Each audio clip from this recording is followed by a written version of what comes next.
Congratulations to our University of Birmingham graduands. Here we are in the Great Hall at the heart of the Edgbaston campus. Attendees, mostly graduands and their friends and family, are seated. Here are the student musicians.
Now we're getting started.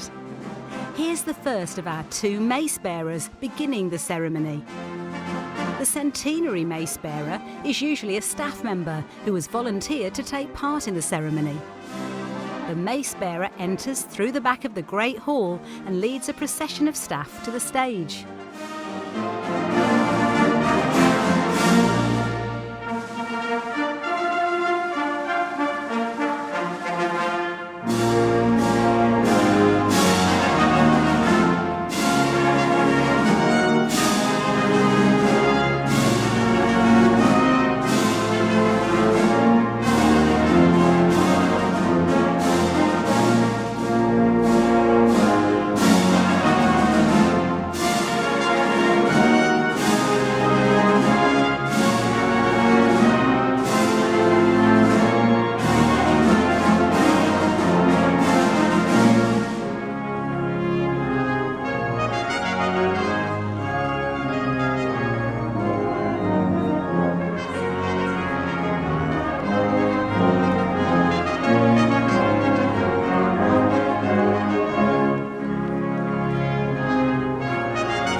Squire Bedell, who is the second of the 2 mace bearers, follows.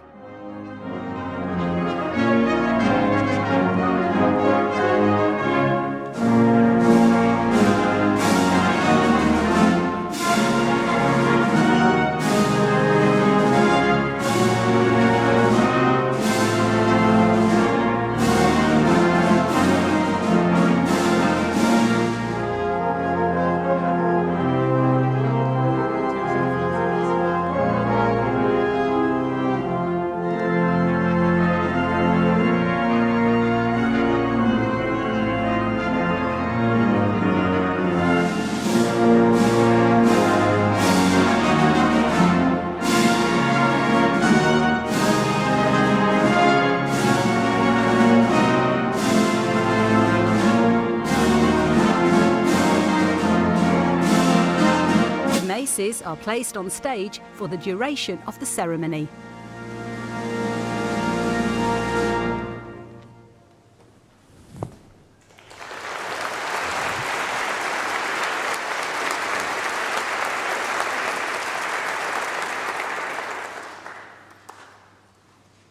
It gives me the greatest of pleasure to declare this ceremony open.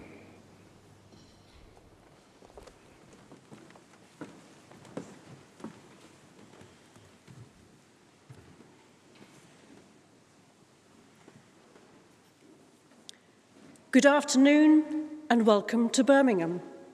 I'm Professor Helen Abbott, Professor of Modern Languages and Deputy Head of the College of Arts and Law. I'm delighted to be here today to welcome you, our graduands, back to our beautiful campus and to extend that welcome to the people you've brought with you to share this special occasion. It's great to see so many of you here. Thank you for coming. Across many cultures and traditions, December is a time of festivity, reflection, and gratitude. So it feels very apt for us to come together at the culmination of the year to celebrate the achievements your graduation represents, your hard work, your resilience, your dedication. And there's nowhere more fitting to do so than this great hall. Today, you will be walking in the footsteps of thousands of students who have graduated here since 1900. You'll feel the same sense of excitement, fulfillment, and anticipation that they felt. You'll be wearing the same type of cap and gown and will follow the same rituals, many of which go back hundreds of years to the establishment of the first universities in the 12th century. And as a university, we dedicate ourselves to the pursuit of learning, new knowledge, and innovation. But we retain these rituals, which are universally recognized as celebrating academic achievement and representing that continuity of knowledge, our connection to educational traditions. Now, I particularly enjoy our December graduations as we celebrate a broad range of achievements amongst our graduates. There are those among you here today who've been with us for several years studying for an undergraduate degree. Some of you will have dedicated the last few years to undertaking original research, which contributes to innovation and discovery, and you're here to be awarded your PhD. For those of you who have studied a master's qualification or completed a professional programme, your time with us may have been shorter, and indeed, some of you may not have spent that much time on campus because you studied in your workplace or elsewhere. But let's just pause and reflect on the moment that you decided to study here at Birmingham. You made that decision because you trusted that your choice would expand your knowledge of your discipline, would allow you to take that next step in your career, or maybe because you wanted to make a meaningful contribution to your subject or indeed to society at large. And you made that decision despite knowing there would be challenges and sacrifices in the road ahead. Some of you came to Birmingham from outside the UK, and this may have meant leaving your family and friends behind and adjusting to living in a new culture. And we're proud to have welcomed you here. Many of you have also been juggling your studies alongside work, family, or other caring commitments, and I understand quite what an enormous task that can be. But of course, the sacrifices may not have been just yours alone. There are perhaps family and friends here today celebrating your achievements who've also had to make changes to support you during your study. And I can tell you now, it really has been worth it. Your stories to get to this point will all be different, but will have common threads. You have explored new ideas and tackled and overcome seemingly insurmountable problems. You've met new people who've inspired you in new ways, and you've learnt more about yourself and about the world around you. You've advanced your potential to go on to achieve whatever comes next for each of you.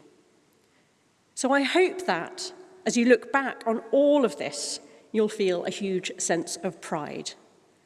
Today is a really important step in a journey you've been shaping for a number of years, a moment to celebrate the tenacity, determination and drive you've shown to reach your goals.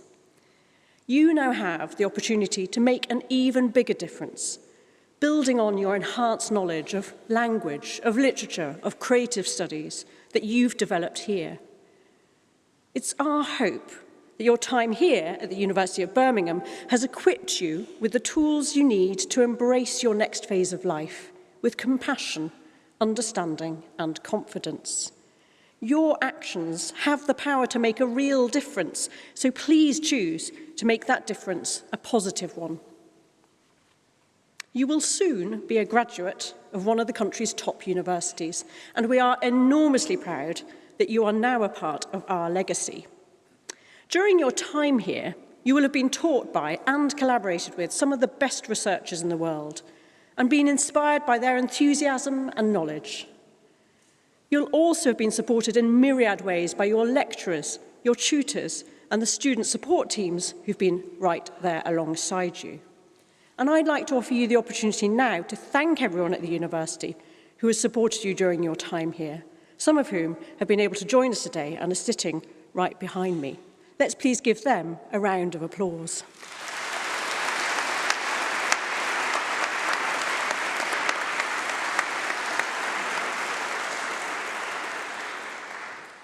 And I can see, as I look out across this great hall, that there are people in the room with very proud faces. And I know from experience that some of them will have a tear in their eye as you walk up on stage to graduate.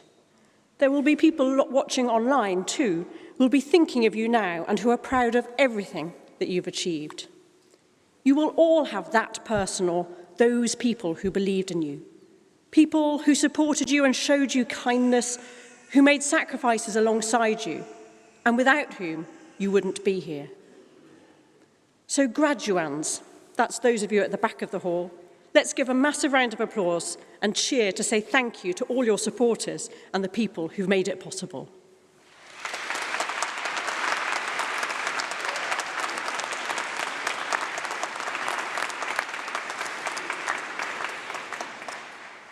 So very soon, you'll come up onto this stage and our Chancellor, Lord Bilimoria, will admit you to your degree. This is your moment. So when your name is read out, that will be your graduation. And, family and friends, that's your cue to make a lot of noise. So be careful on the steps, give a big smile for the camera, and don't forget to savour your moment. My warmest congratulations to you all. Well done.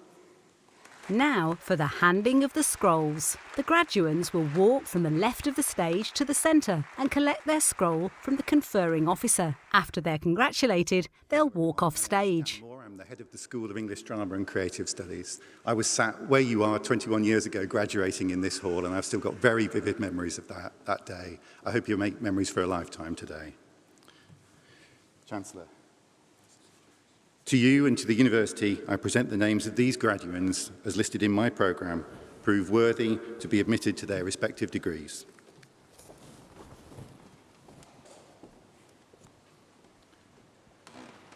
By virtue of my authority as Chancellor, I admit those persons listed in the programme, both in attendance and in absentia, to the degree to which they are to be presented. College of Arts and Law, School of English, Drama and Creative Studies. Doctor of Philosophy. For research into plague and its impacts on medieval literature and culture, Sadegh Attari.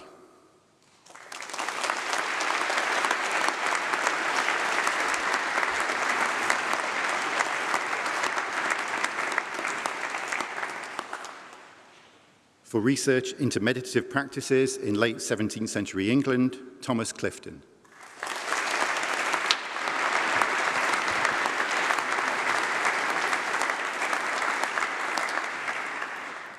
For research into the autobiographical practices of the early Royal Society, Caroline Curtis.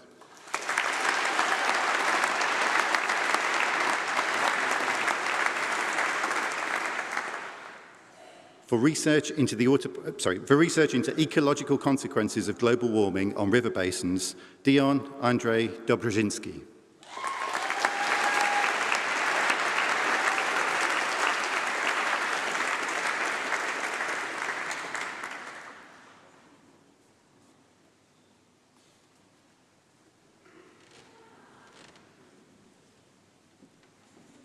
So that wasn't Dion's title, apparently. It was his correct name, but the title wasn't right.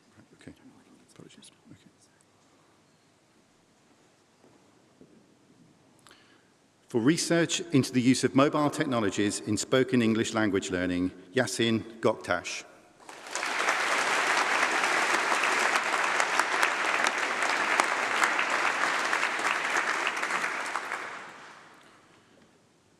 For research into issues related to the appropriate and accurate interpretation of African American English speech into American Sign Language by American Sign Language and English interpreters, Sharon Grigsby Hill.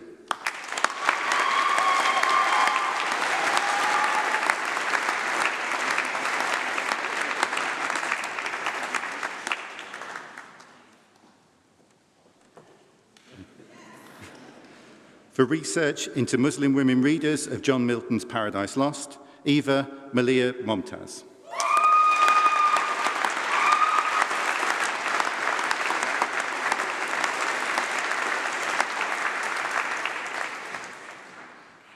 For research into the development of an original TV pilot script on the life of transcendentalist Ralph Waldo Emerson and a supporting study regarding the ethics of adaptation, Jonathan Hal Reynolds.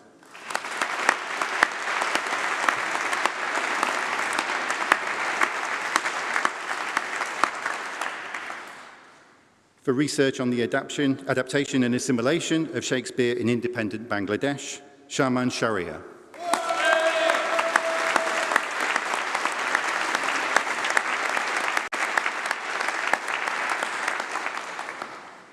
For For research into the literature and history of gardens in the 20th century, Harriet Walters.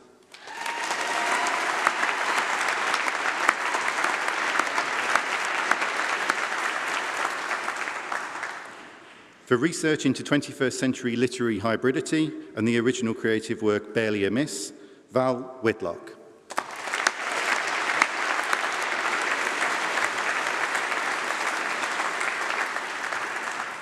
For research into the use of learner corpora in teaching English for academic purposes, Fai Shi.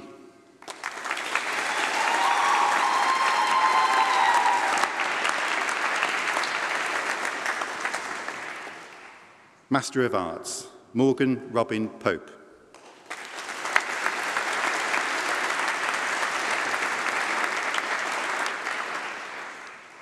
Master of Arts, Applied Linguistics, Nora Abdullah A. Abaimhed.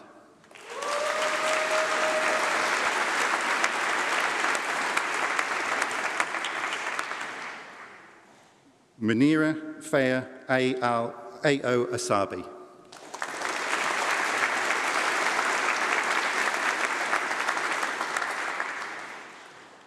Pai Chen Chu.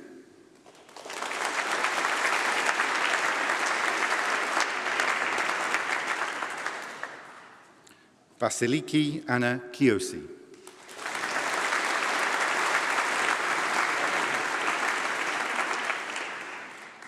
Jessica Richardson.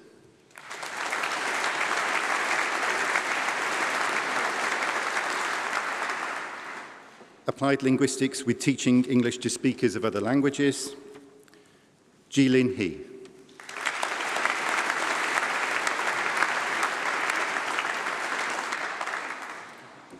Fanfang Wang.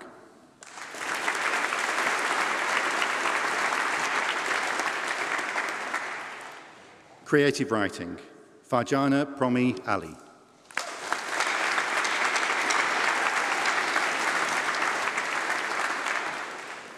Aisha Hassan Ali Hassan Al-Shamsi.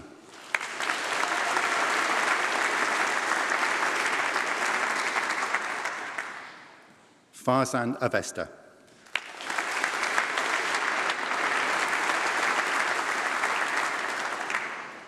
Devjani Bodapudi.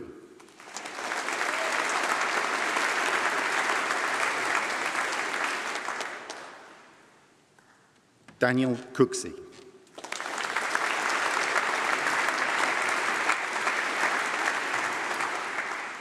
Maria Angelis Correa Lopez.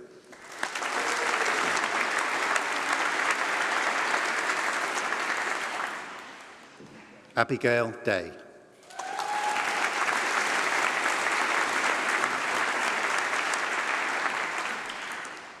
Nadia Arif Hussein.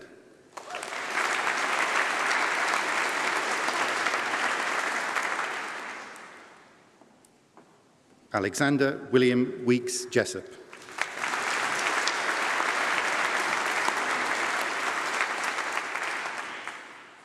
Michelle Christine McLean.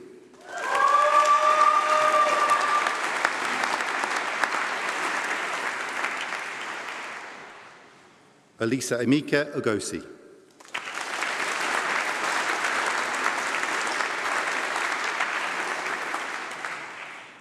Zainab Rao.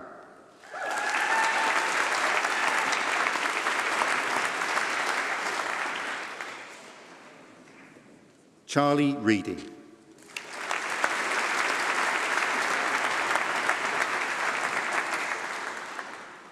Isabella Rona.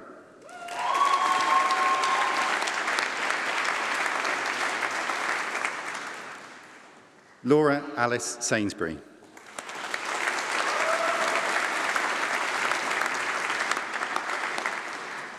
Robert Ivan Shaw.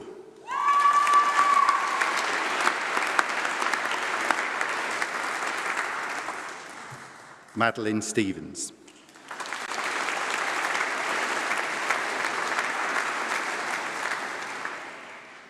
Film and Television Research and Production, Khadija Ashfaq.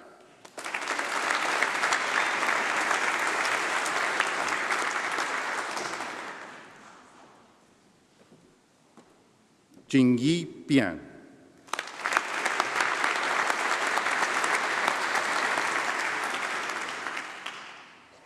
Patrick David Bernbacher.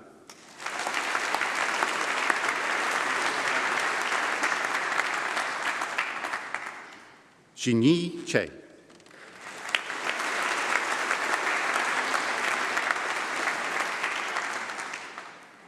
Aliyah Collins.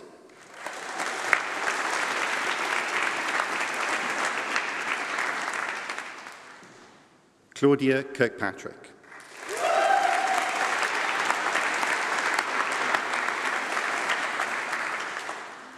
Sarah Loans.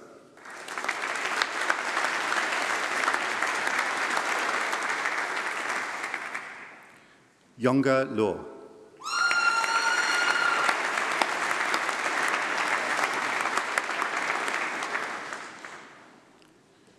Justin Callum Maynard.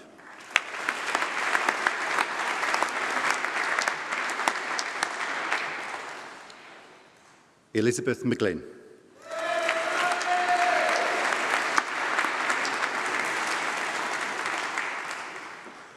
Thomas Jack Riley.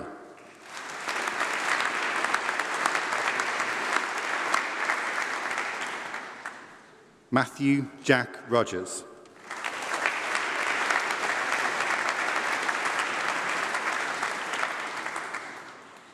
Jamie Rushin.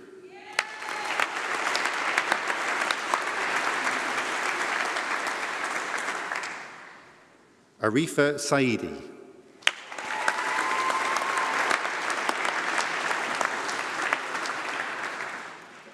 Shen Suen.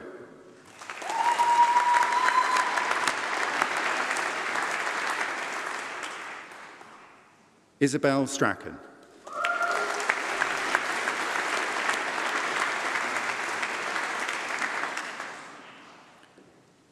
Claire Marie Wallace.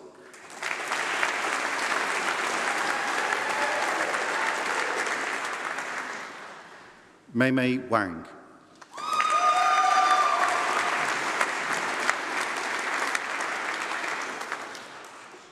Joanna Wickham.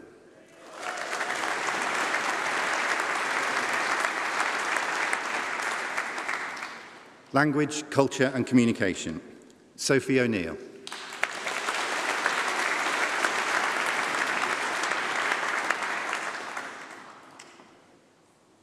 George William Bevan.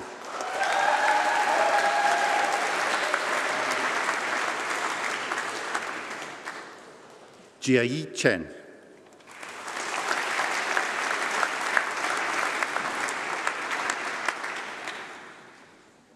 Siki Chen.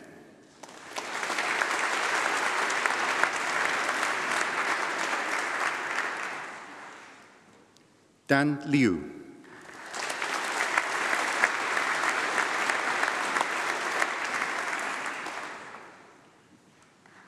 Dishika Loda.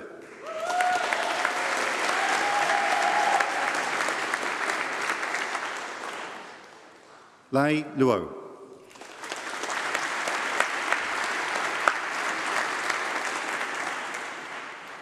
Danielle Quilty.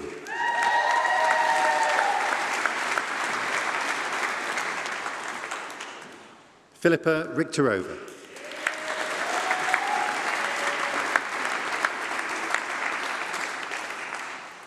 Ling Shi.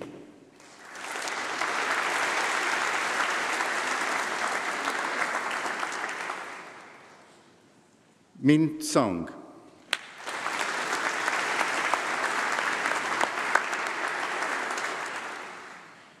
Claudia Dina Sugarman.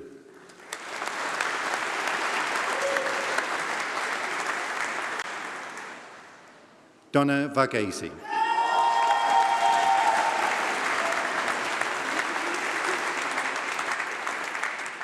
Tian Hao Wu.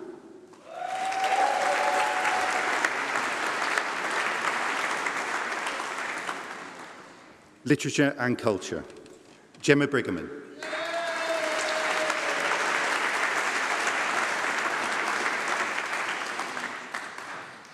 Matthew Jenkins Kaufman.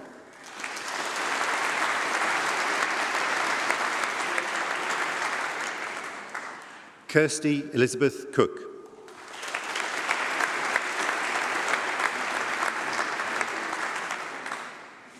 Amina Mekic.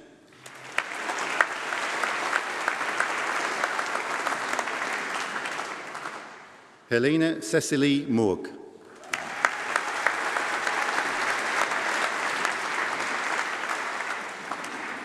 Clarice Eva Ayodele Nicol.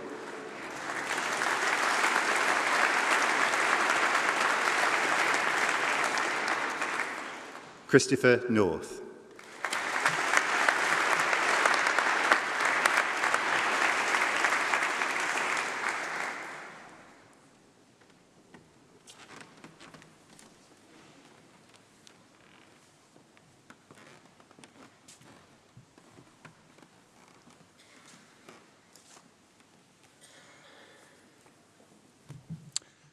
Chancellor, graduates, graduands, and guests, let me begin with some good news for those sitting both at the front of the hall and at the back.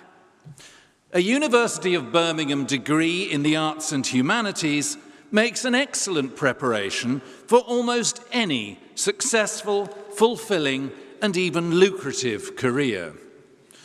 The world needs imaginative, adaptable people who can express themselves fluently and accurately, who have learned to think critically, and who understand what things mean, as well as how they work and what they cost.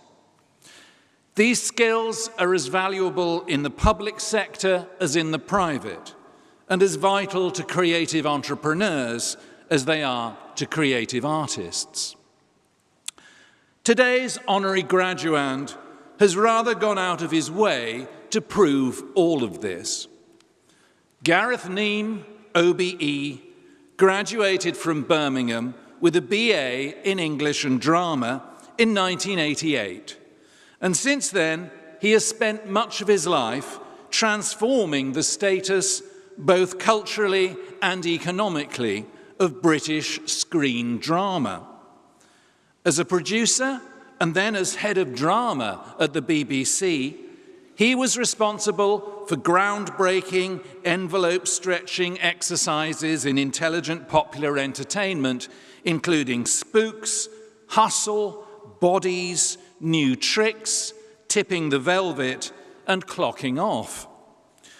From presiding over the shift to independent production within the public sector, he then, in 2004, became CEO of Carnival Films, making shows including The Lost Honor of Christopher Jeffries, Any Human Heart, The Last Kingdom, Page 8, Belgravia, and The Gilded Age.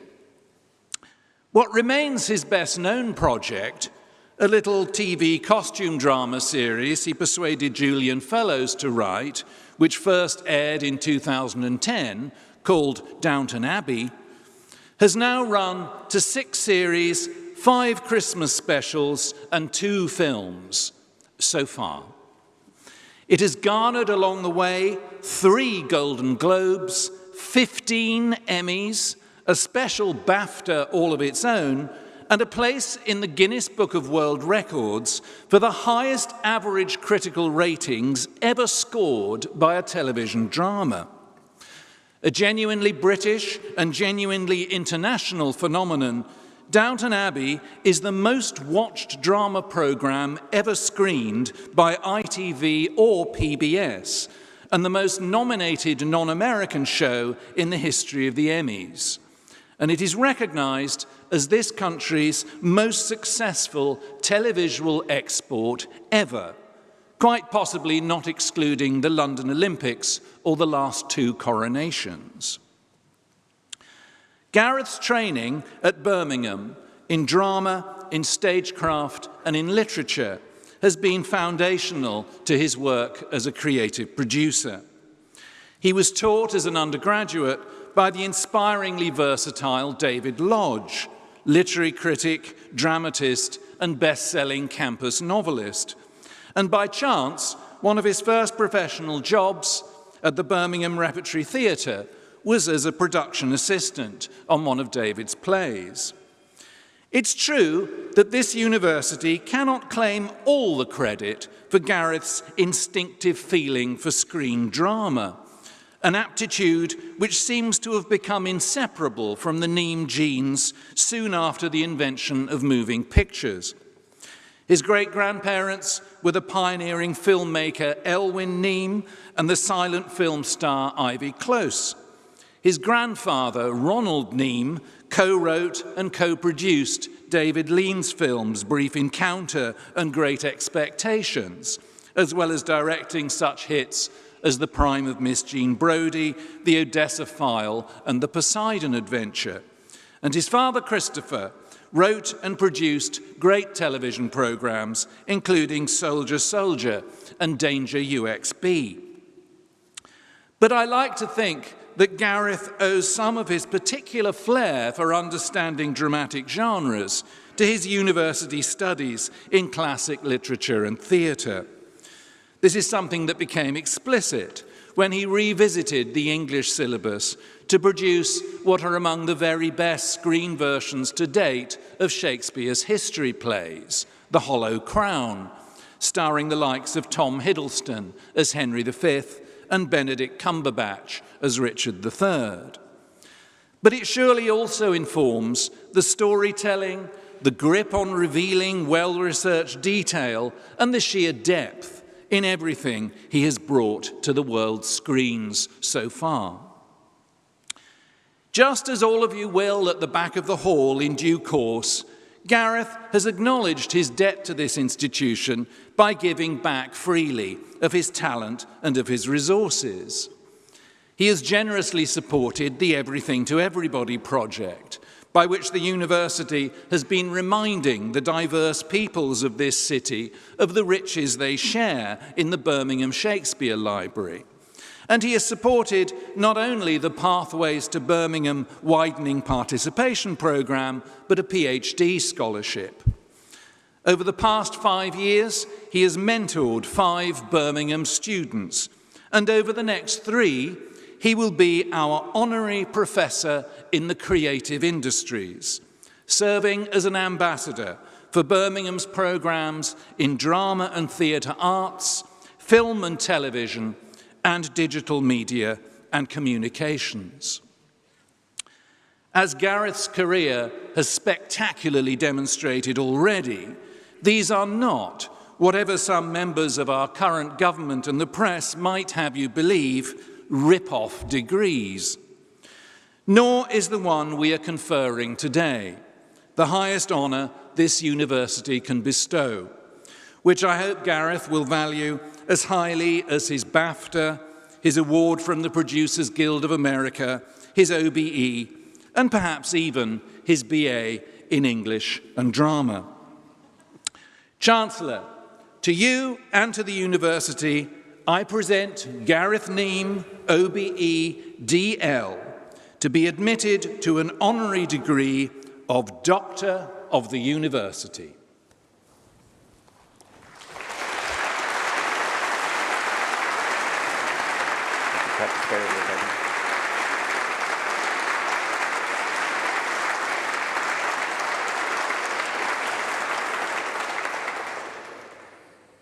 By virtue of my authority as Chancellor of the University, I have the greatest honour and pleasure of admitting you to the degree of Doctor of the University, honoris causa. Many congratulations.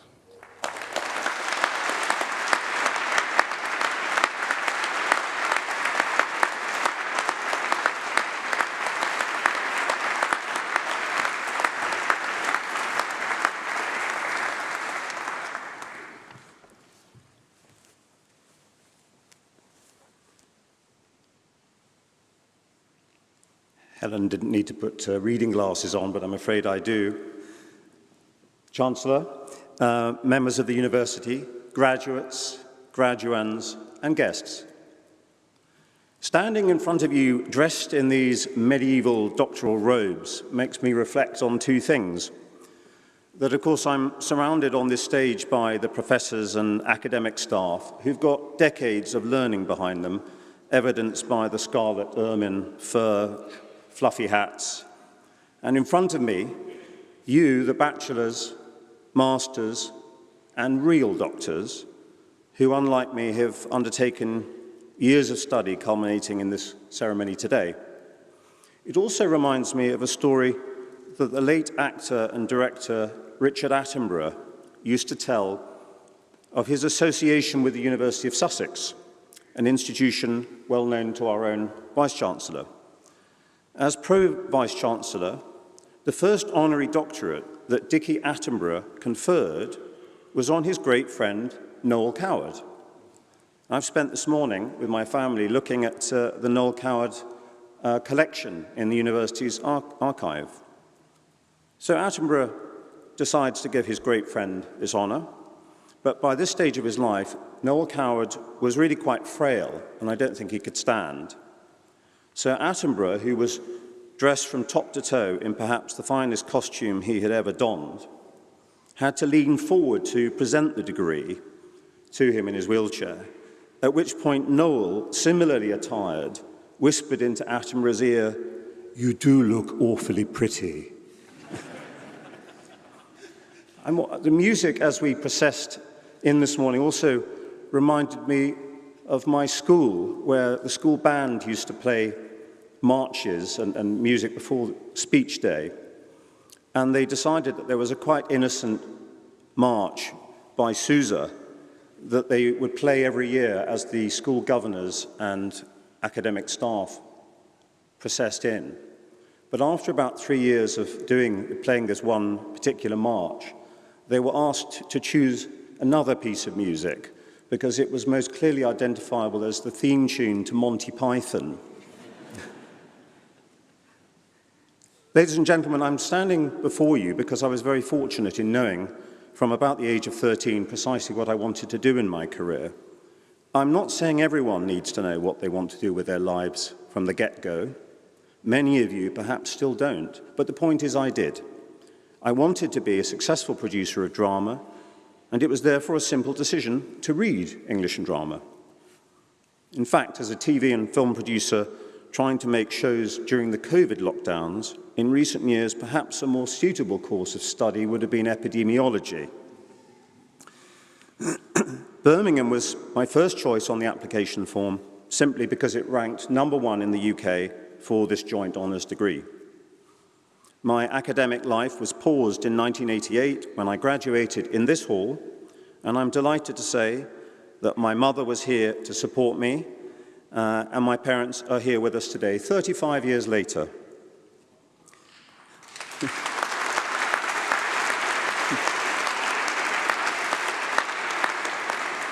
But I don't remember much about my graduation day because I went straight back to work that afternoon at the Birmingham Rep, and 4 months later I started work for the BBC, initially here in Birmingham at the much lamented Pebble Mill Studios. So Birmingham holds a place in my affections as I was both educated and started my career here. And today reaffirms my membership of this world-class university. I am deeply grateful to the Senate for bestowing this honorary doctorate upon me, and I'm delighted that it should be at this fine university where I completed my own education. In a career of so far 3.5 decades, I consider there to be 2 principal highlights, and Michael's alluded to these. As an executive at the BBC, I was instrumental in changing the culture from making in-house drama to that of the independent sector, making some of the shows that Michael mentioned and others, and helping to turn independent production into the dynamic sector that it is today. And yes, Downton Abbey is possibly the most successful British TV export to the US and perhaps the whole world. But beyond its status as a much-loved icon, there is a little-known story of enormous importance. While UK content was certainly admired and enjoyed around the world, prior to Downton, no British show had ever commanded the same premium as a Hollywood series. Downton revolutionized all of that, meaning that the best British content can achieve the highest values. Hollywood then realized British subjects and settings could make a lot of money. Without the globalization of British TV that Downton helped to unlock, it is doubtful that Netflix, Amazon, and Apple, to name but a few, would have set up shop in London and started making British shows, and nor would we have watched series like The Crown or Bridgerton. Downton's legacy in the UK TV and film landscape and the creative industries is paramount. To our graduates today, congratulations on all your achievements. It is a sorry state that you have achieved so much during what amounts to something of a crisis in the humanities. Again, Michael referred to this.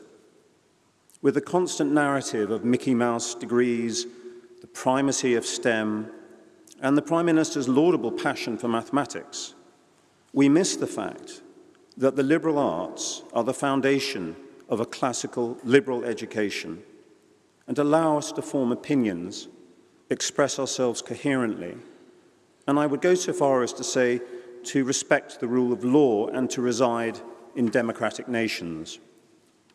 No such negativity existed towards the humanities when I was a student here in the 1980s, and nor should there be any now. Studying English and drama here at Birmingham was the vital spark to my career, and the skills that I developed to analyze, to deconstruct, are deployed by me every day in our storytelling. Producing is ultimately about taste and judgment, two attributes that speak directly to the study of humanities. The global ranking of this university, and this college in particular, are things that I think we can all be proud of. The English department's top 30 global ranking is a signal achievement. And I would like to take this opportunity also to congratulate Lord Villamoria, whose decade-long leadership as Chancellor comes to an end next year, for what has been an incredibly successful and expansive era in the history of the University of Birmingham.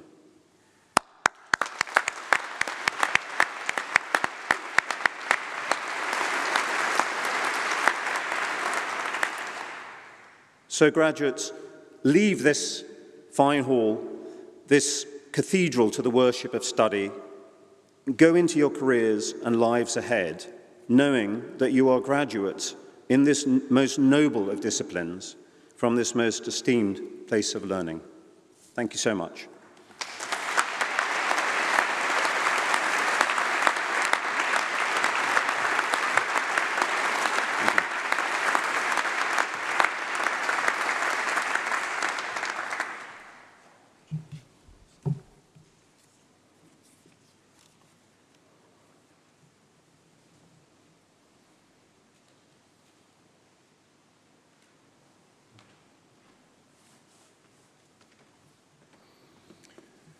Chancellor, to you and to the University, I present the names of these graduates as listed in my programme, proved worthy to be admitted to their respective degrees.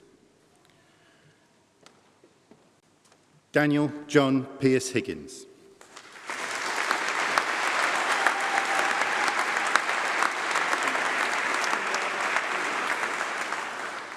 Maya Rose Pinfold.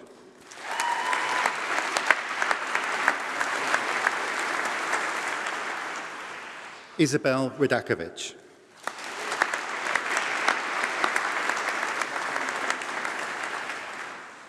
Abby Riley.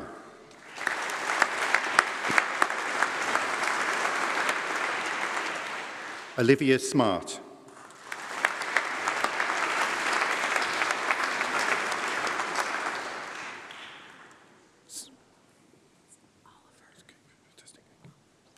Sarah Victoria Tyra.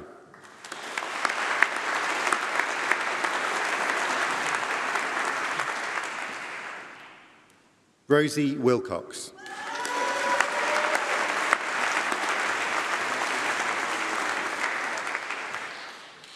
Isabel Rose Workman.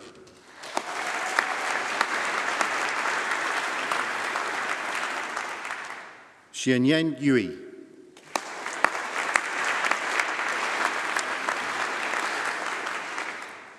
Jane Addington May.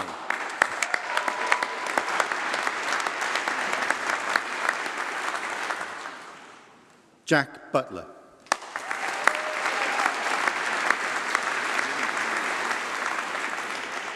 Caitlin Deanne Stein.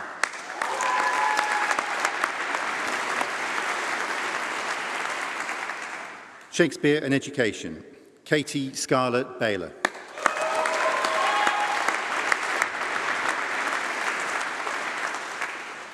Rebecca Megan Dawson.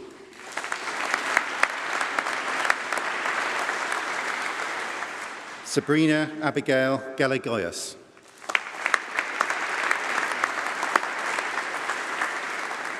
Adam Zebediah Joseph.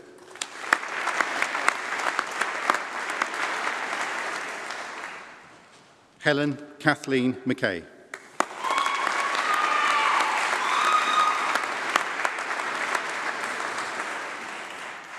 Harriet Winifred Whiting.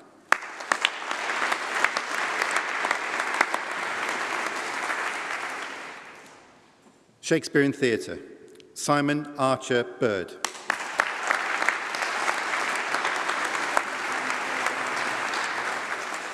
Edward Henriksen.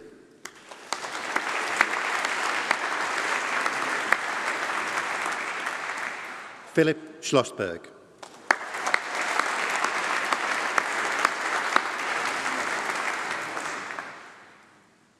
Emma Louise Sullivan.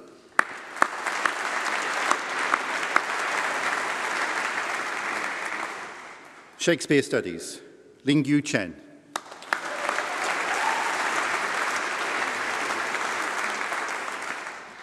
Alexandria Noel Gallagher.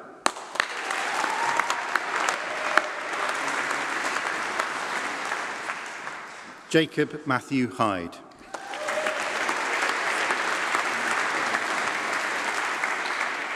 Oiku Karamamatalo.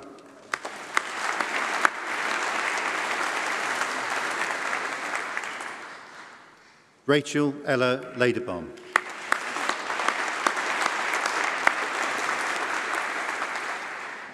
Rhiannon McDonough.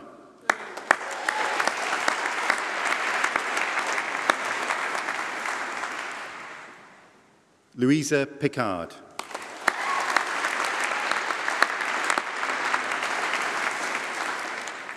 Julia Christine Wagner.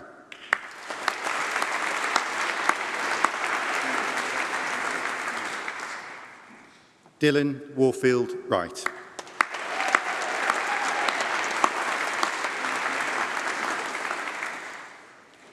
Teaching English to speakers of other languages, Elvin Adrin.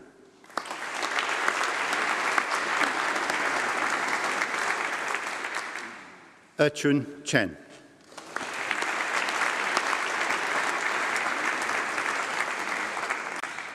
Cassidy Gempler.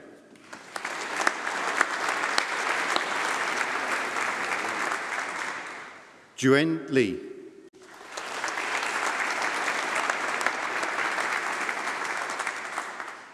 Yuji Lin.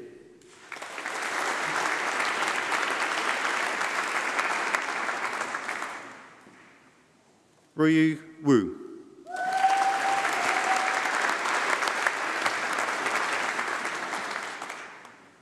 Yao Zhao.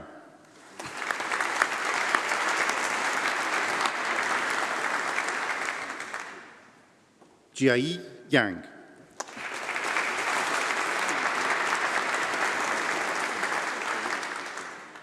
Yating Yang.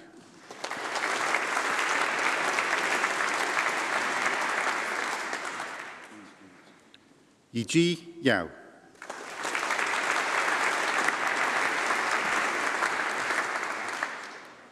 Jiawen Yu.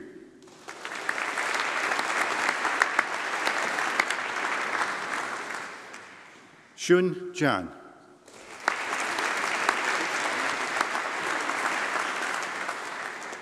Zhu Chang.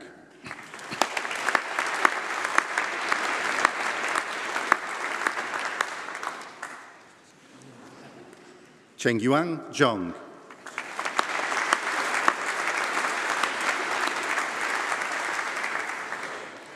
Jingyi Zhu.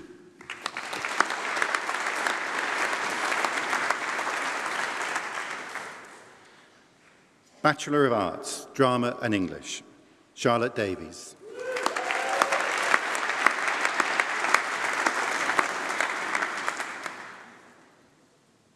Drama and English with Year Abroad, Oliver Wimbush.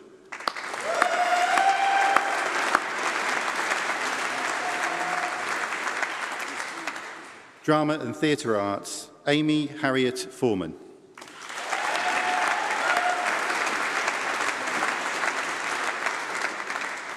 Ewan Noble.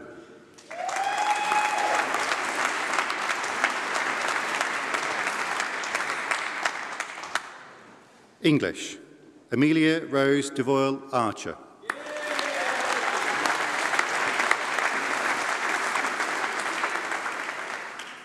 Rachel Baker.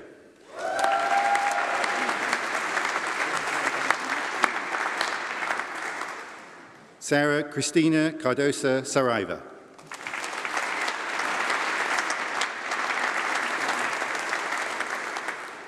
Abigail Rachel Elias.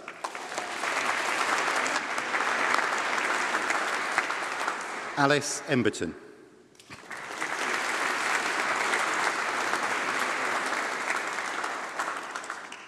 Lily Hannaway.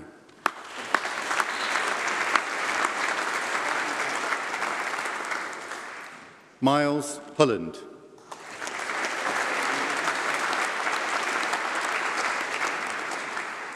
Bushra Sophie Trebiner.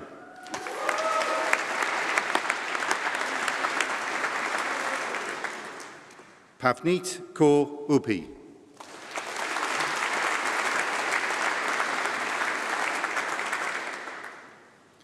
Lawrence Watkins.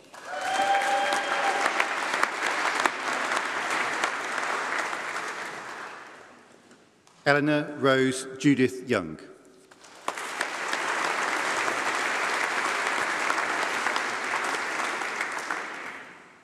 English and Creative Writing, Sagal Bar.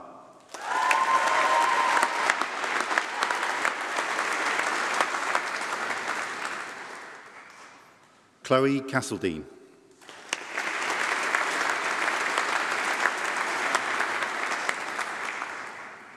English Language, Marcus Harrington.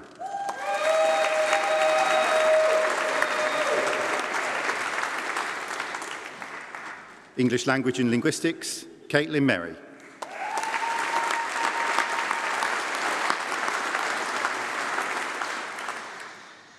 Dylan Patel.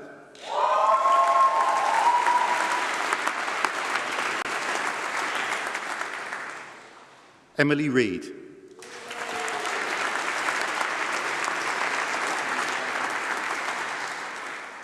Mia Lily Shinnick.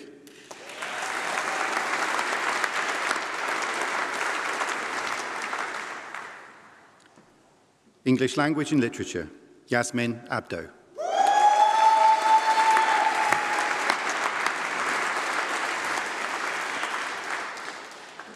Emily Charlotte Andrews.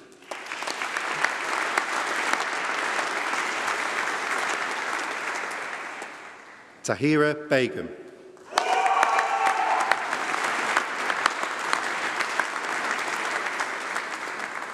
Leah Joyce.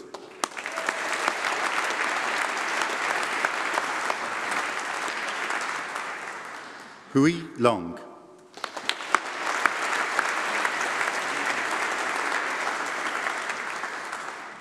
Bridie Wise.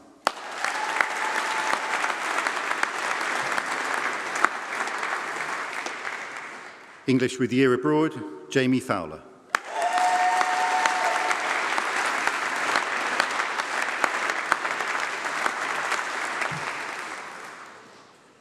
It gives me great pleasure to welcome one of our students up to talk to you all today. One of my students who I've taught over a number of years.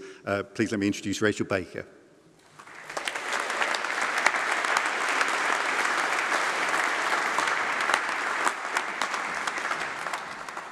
Thank you very much, Dan. Hello, legends. I was rather shocked when I received a message yesterday asking me to speak at graduation. But it is such an honour to speak on behalf of you all. As it was clear from the get-go when I started university in 2016 that it really wasn't for me. I felt hugely out of my depth and I struggled.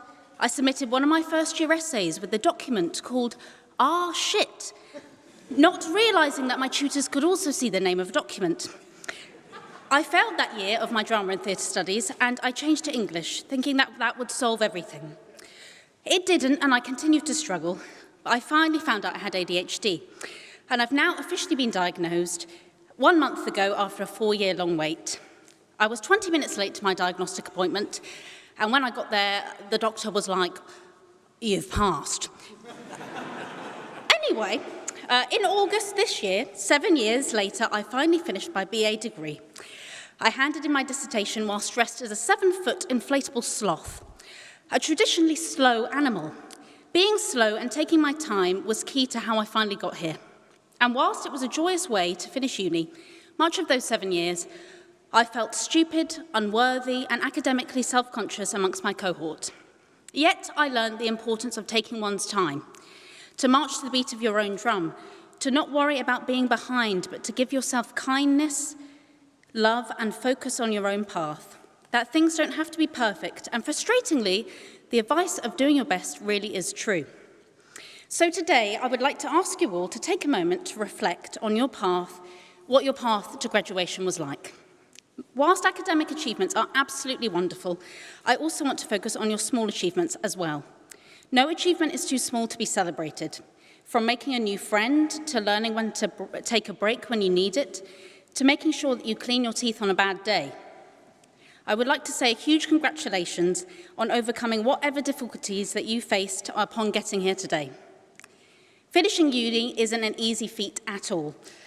Perhaps you are prouder of your personal growth than the number or the word on the paper today, and that should equally be celebrated on this special day.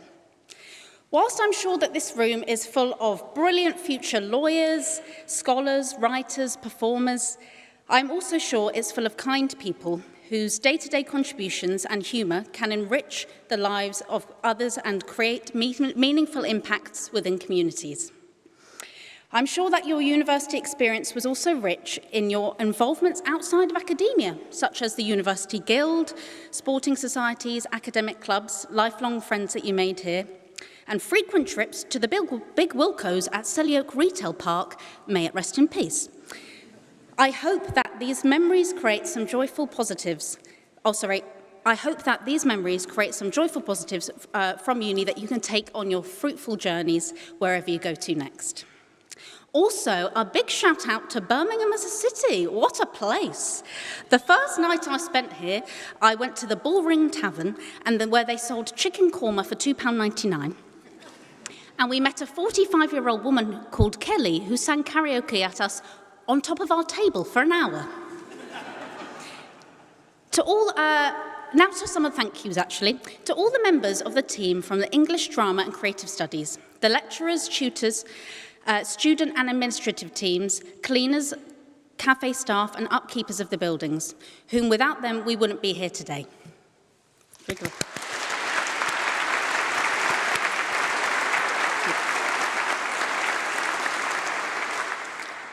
I want to take a moment to dedicate this to anyone who has struggled with their mental health whilst completing university, and for those that are no longer with us. I especially want to use this speech to thank the wellbeing team of the Arts and Law, to which I'm sure I'm not the only one who feels like their consistent support, grace and kindness has aided students in getting across the finish line. I do hope that further funding and support continues to go to their invaluable mental health services, which can be the difference in a student feeling like they can complete their degree. I personally want to say thank you for them for understanding that neurodivergent persons might take longer or need alternate methods of help. And personally, I think maybe that they should get a raise. Well, would you look at the time? It's speech finish o'clock. So it's been a pleasure to be able to speak to you today and on behalf of you today. And I wish this entire cohort have futures full of kindness, support and joy, with happiness and laughter being at the centre of that. Peace out, UOB.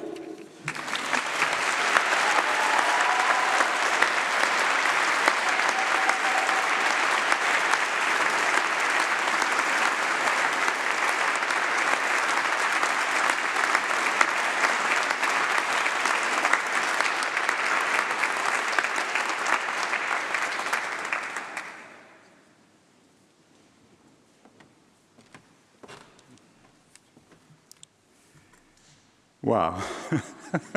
Huge round of applause again for Rachel Baker.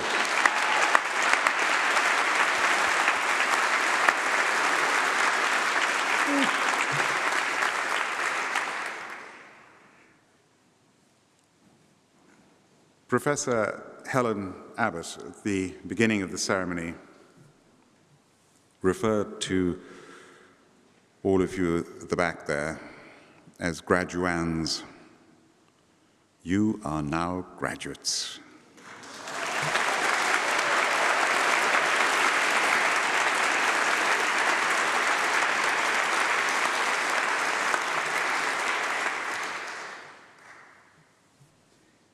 I've got a long association with this university, going back, without exaggerating, almost a century. My grandfather, Squadron Leader J.D. Italia, came to study here in the 1920s and graduated in 1931, learned how to fly without telling my great-grandfather, and joined the Royal Indian Air Force and served until the end of the Second World War.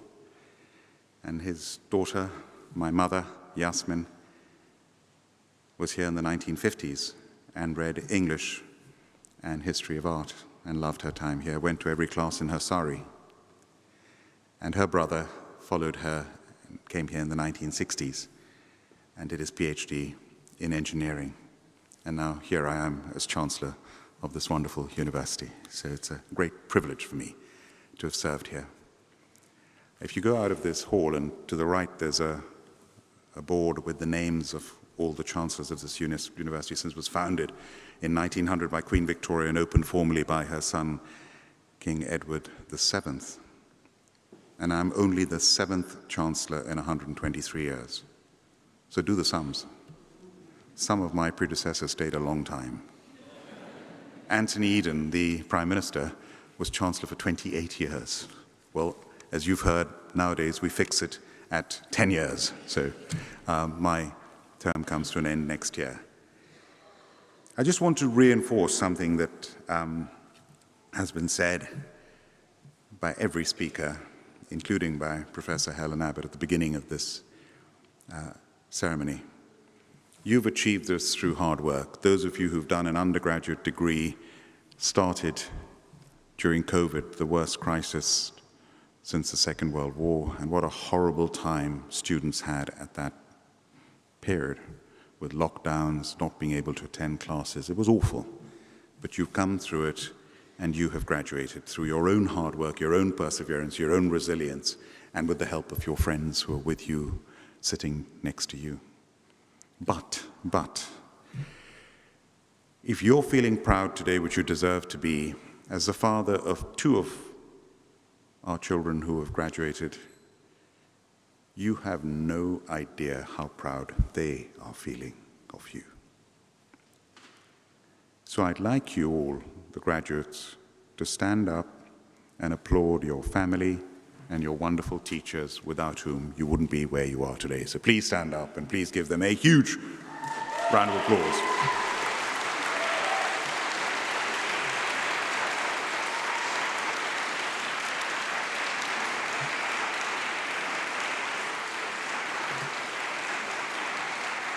Thank you very much. Thank you. Please be seated. If you walk down the corridors on either side of this great hall, you will see history of research that's been brought to life through museum objects and prototypes and manuscripts and photographs that tell the story of groundbreaking research undertaken here at Birmingham. The example of Sir Peter Medawar, who won a Nobel Prize for his work on organ transplants, and this university has been awarded 10 Nobel Prizes. You'll see the work of 2 dentists who invented the first airbags after treating servicemen with severe facial injuries from vehicle accidents sustained during the First World War. So it's phenomenal achievements of this university. But when you walk out of those doors into the wide world, I'm going to inform you of something. You're never leaving. This is Hotel California. You can check out any time you want, but you can never leave. And I mean that seriously, because from now on, you're officially members of the 300,000 strong Birmingham alumni around the world in almost every of one of the 200 countries in the world, you will have Birmingham alumni. So congratulations now on formally being Birmingham alumni.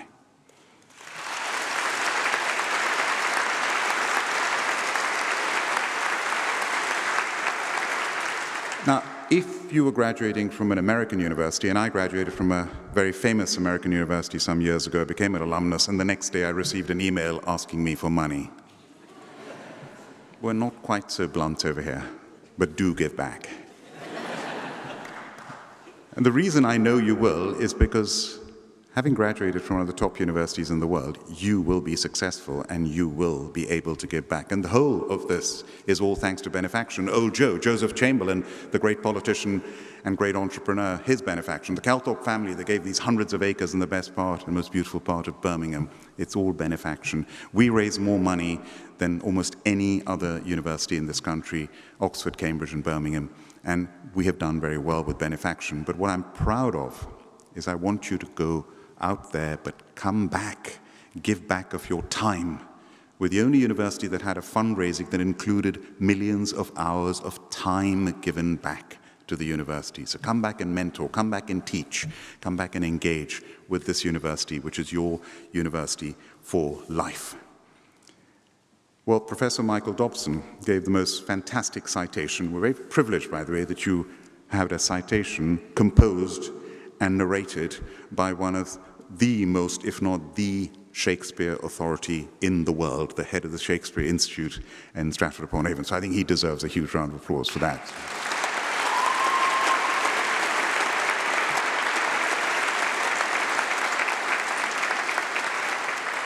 And my mother, when she used to go to that institute and was taught by a famous professor, Allardyce Nichols, when she was a student here. And my mother watches Downton Abbey in India.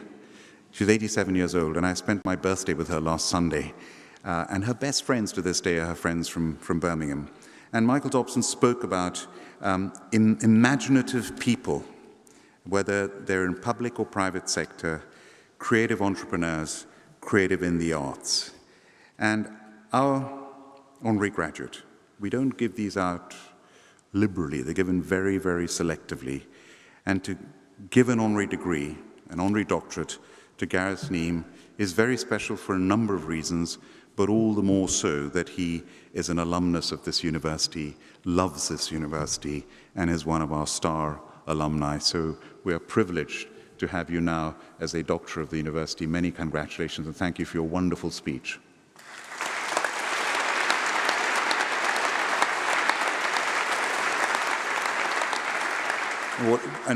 What he is an example of is what I spoke of earlier. He has become very successful. He is at the top of his profession in the world, and he puts back into the university. He supports students monetarily, but also he mentors students, gives internships.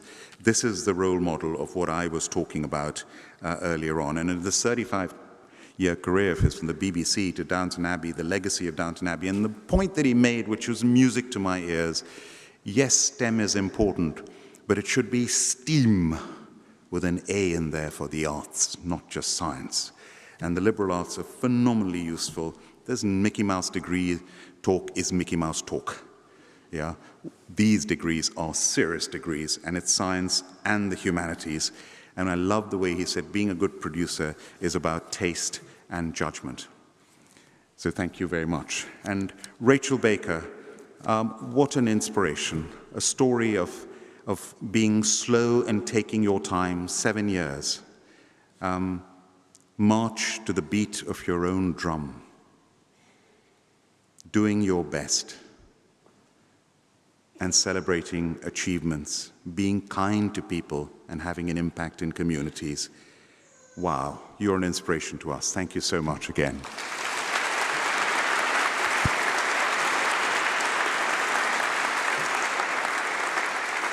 And you reminded me of one of the best lectures I've ever heard in my life, which I had at Harvard Business School, where Professor Clay Christensen, one of the greatest business professors in history, came and spoke to us. And he started the talk, giant man, 6'8". There were two sections, 200 of us there. And he walked in and he said, "I'm so sorry, it's the first lecture I've given in a long time. I've been very ill, I've had a stroke, I recovered from the stroke, I've had cancer. The stroke, I recovered from the cancer." He said, "The stroke hasn't affected my movements, as you see, but it's affected my mind. And when I speak, I sometimes can't say the words that I want to in this lecture. If that happens, can you shout out the words? It might save some time." You know, we had to shout out the words many times. And at the end of that talk, he was in tears and we were in tears. And I wish I'd heard that lecture earlier in my life. And I give his message to you. He said and asked every one of us, "What is the purpose of your life?" And I ask every one of you in this hall, what is the purpose of your life? Very individual question, individual answer. And linked to that, how will you measure your life? Now, most of you who've graduated now, there's one word, creativity. And I want to ask this question to everyone in this hall. The faculty don't need to answer, but all of you, family, friends, graduates, how many of you think you're creative? You don't have to put your hand up. If you think you're not creative, keep your hand down. If you think you're creative, put your hand up. Can you just, up or down? Can I just see? Thank you, thank you. When I ask this question around the world, about half the hands go up, half the hands stay down. And the reason I ask this question is I'm telling you this from a very personal experience. As a boy, I did very well academically. And I was told, "Karan, you're good, you'll do well academically. Keep going, but you're not creative." Why? If you go to my mother's house in Dehradun in India, in a cabinet full of the finest china in the world, you will see in there a pottery angel, the ugliest angel you have seen in your life, made by me as a boy. Not creative, useless at art. "Karan, you will learn how to play the piano." I learned how to play the piano past grade 1. Please give up, you're tone deaf, spare us. So I went through my whole childhood, all my education, all my youth, believing and being told I was not creative. And then when I started my business, when I started Cobra Beer, created what is today a household name I'm very proud of, I realized the most important skill of being an entrepreneur is the ability to be creative, and I'm very, very creative, and it had been suppressed throughout my youth. What a waste! Why don't we encourage all our children from a young age that every one of you didn't put your hands up, has the ability to be creative, unleash that creative spirit. My gosh, I tell you, the GDP of this country would rocket, whether you work with the civil service or an entrepreneur or in the arts or in drama. So championing creativity, and you're lucky to have been exposed to the best creativity in the world in what you've studied over here at Birmingham. Finally, did you notice how many PhD students graduated today? We're one of the top research universities in this country and in the world. They are an example of why we are an excellence in research, why this country with less than 1% of the world's population has 16% of the top research papers, is because of what you saw here of research that these PhD students have done. Huge round of applause to our doctorates.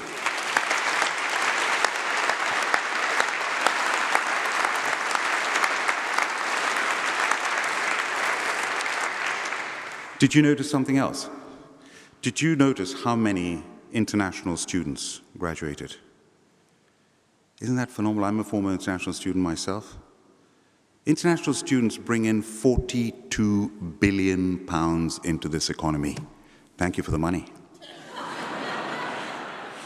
But far more important than that, international students enrich the experience of every student in this university, of the university itself, of Birmingham, of this country, and end up being the biggest ambassadors for Britain, for Birmingham. And the proof of that, as I speak today, world leaders, more world leaders have been educated at British and American universities than all the rest of the countries in the world put together. Wow, isn't that amazing soft power? It's priceless, it's precious. So thank you to the international students. Thank you.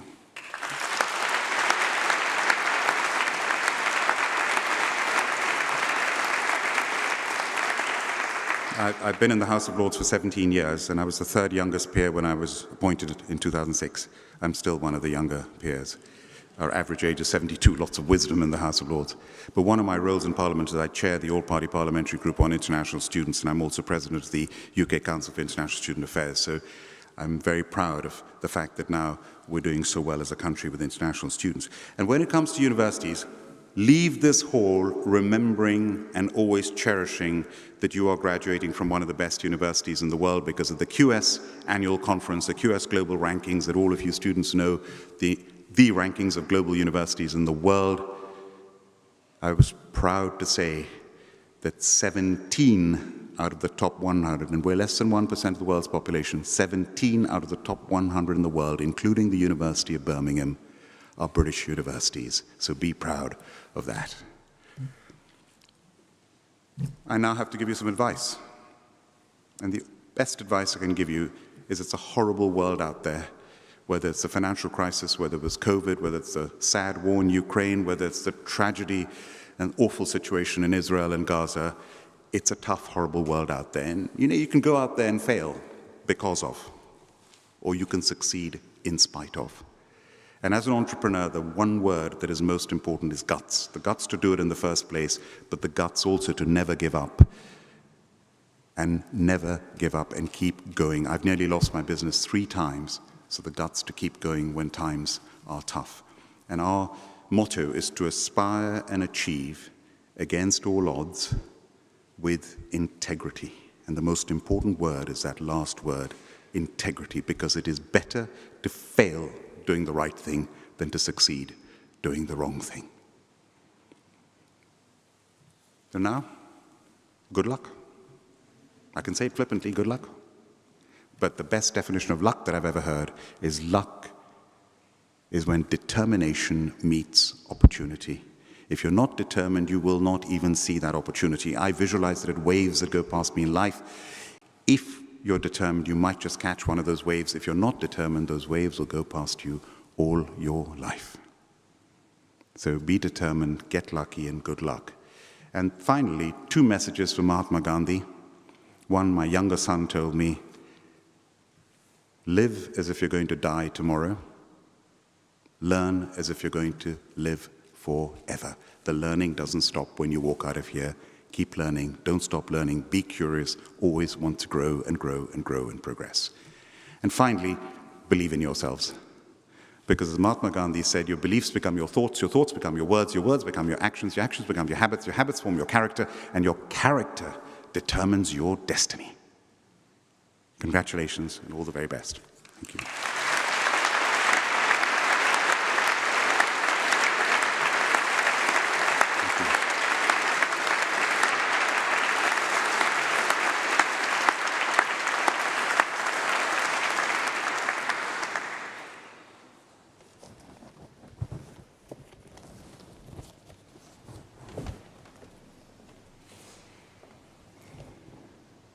I now declare this congregation and ceremony closed.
To close the ceremony, the maces are collected from the stage. The mace bearers lead the procession of staff and new graduates out of the Great Hall. The ceremony that completes the university journey for hundreds of Birmingham alumni is now closed.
congratulations to our new graduates. The attendees applaud our new graduating class.